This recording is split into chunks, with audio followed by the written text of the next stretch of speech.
I'm Drenda, and today I want to talk to you about the very most important decisions you'll ever make in your life.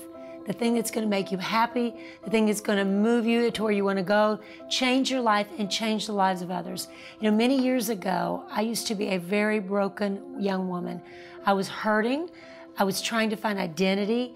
I battled rejection, insecurity, and fear. Fear that I wouldn't measure up, fear of failure, fear that I would be rejected and pushed out of people's lives and be left alone. And I covered that with a lot of things. I covered it with performance, with works, with trying to perform to get people's love, attention, approval. It was a very dark and lonely time for me. As a young woman, I was even suicidal because at a point, I realized no matter how hard I tried, how hard I worked, I still couldn't get that feeling on the inside of me, that emptiness, that hurting, gnawing feeling that I was a failure and that I was alone and I'd never be able to do enough to overcome that. And it gave me thoughts that were consistently negative about myself, about my self-worth. And today maybe you're struggling with some of those things. You know, as women, I think we especially struggle in these areas. Women have more choices than we've ever had historically. And yet more women are also statistically more unhappy than ever. How is it we have more choices, more opportunities, more freedom, if you will, and yet still unhappy? I believe that that happiness that we're looking for comes from the inside of us. It can't start from the outside. It can't be something someone does for us, to us, gives to us, any station in life, because performing did not fix it for me.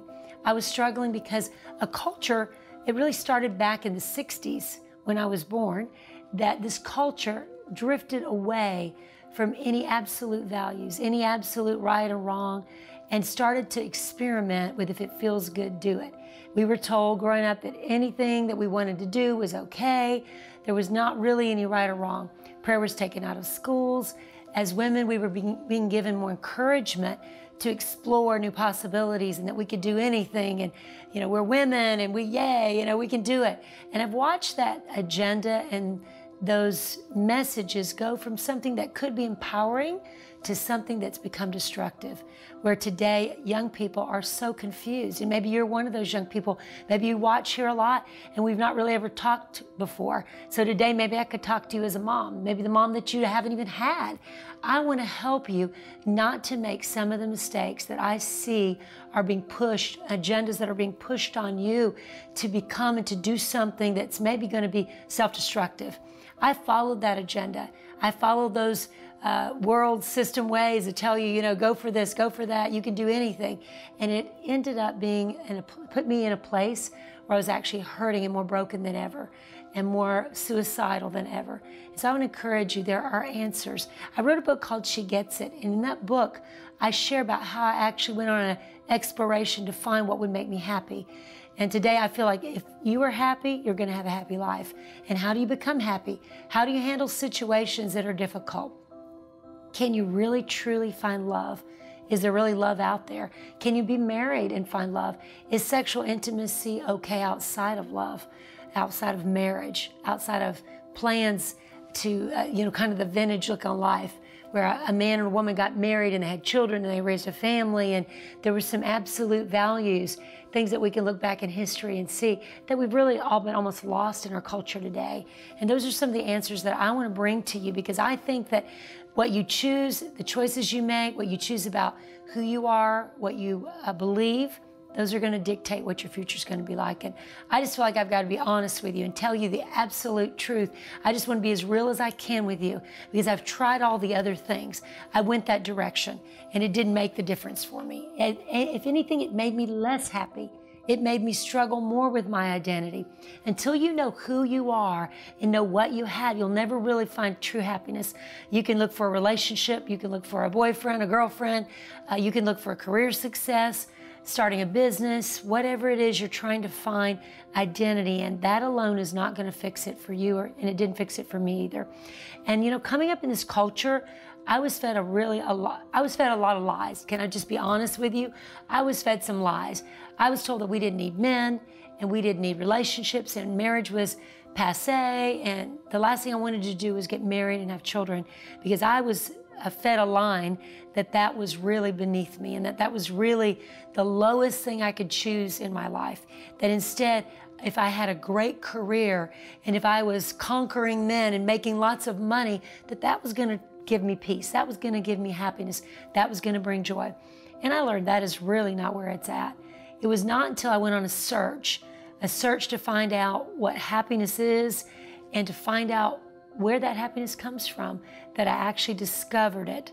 And I talk about what is it? What is it? And a woman that has it, she's not trying to prove she's somebody. She already knows she's somebody. And that comes from identity. And identity can only come from one place, and that is from the one that created you. If God made you, and there is a God, and I believe that today, at that time I wasn't sure and I didn't really know.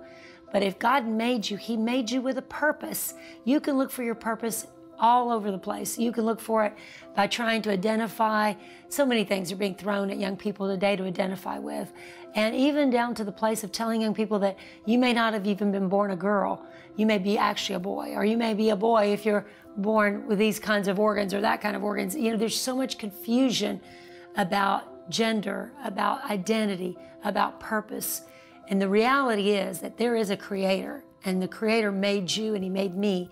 And until I came to a place where I was really ready to surrender some of my own ideology and some of the philosophy that I had for what God said about me and what He said for my destiny and who I was and what I could accomplish, I really couldn't find happiness. That happiness was not found on the inside of me doing what I pleased and what I wanted. Actually doing that made me very selfish, very self-centered, and trying to just go after what I wanted did not please me and didn't make me happy. Everybody told me it would, but it didn't. And so I want to encourage you today, in my place of brokenness is where I actually found God. I found a relationship with God. I found who He said I was, and really finding out who I was and what He said began to give me purpose, began to give me identity. And so I want to encourage you today that some of the lies that you've been told are not reality. And we've been told we can do anything and be anything. And, you know, God created you to do something and to be somebody. And until I identify with what He says, I can't find my identity. We can identify as whatever the culture tells us to identify as, but that's not going to truly make you happy. And you know what I'm talking about.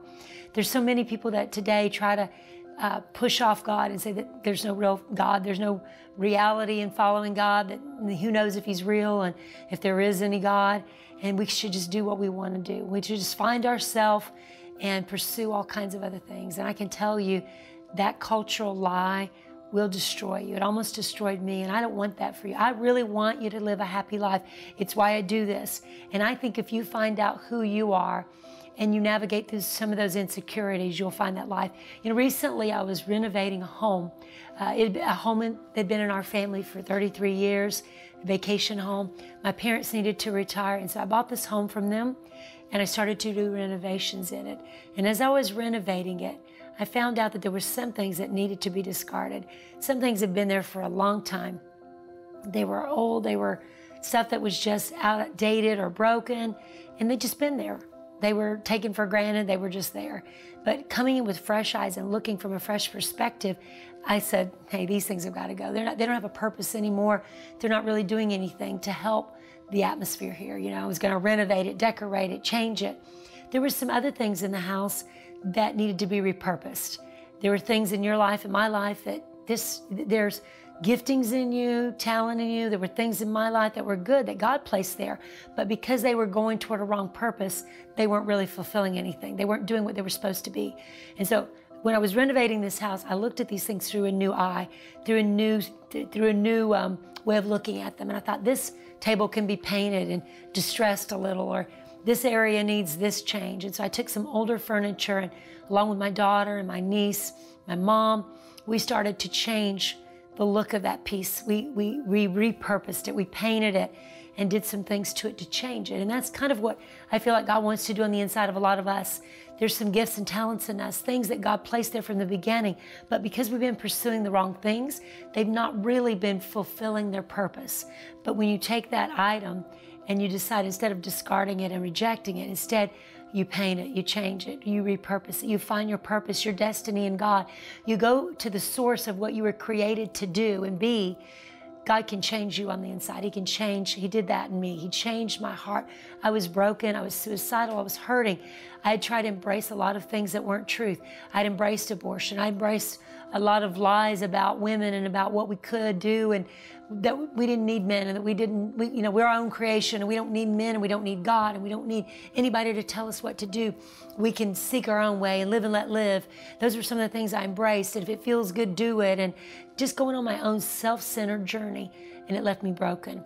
But when I was able to let God take those things in my life and repurpose them, find the real Drenda, find the real purposes that He created me for, that's where I began to discover and went on this journey of really finding out that marriage was beautiful, and that God did create children, and having children is a gift, and being able to be a woman and truly embrace some of the things that I can do that men can't do actually helped me find and discover some of the femininity and the beauty of being a woman.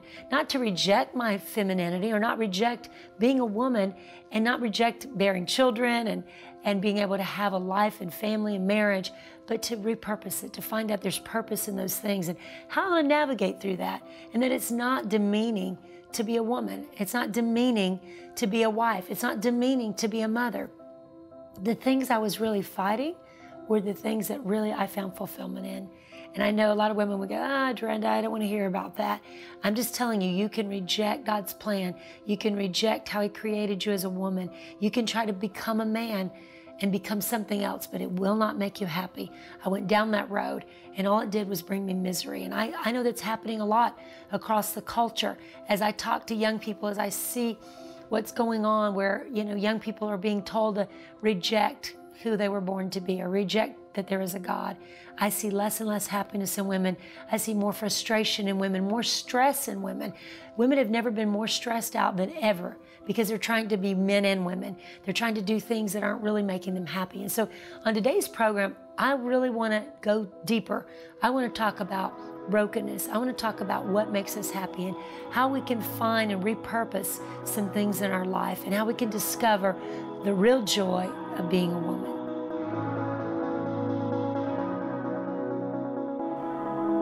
Do you want to end the war on sadness?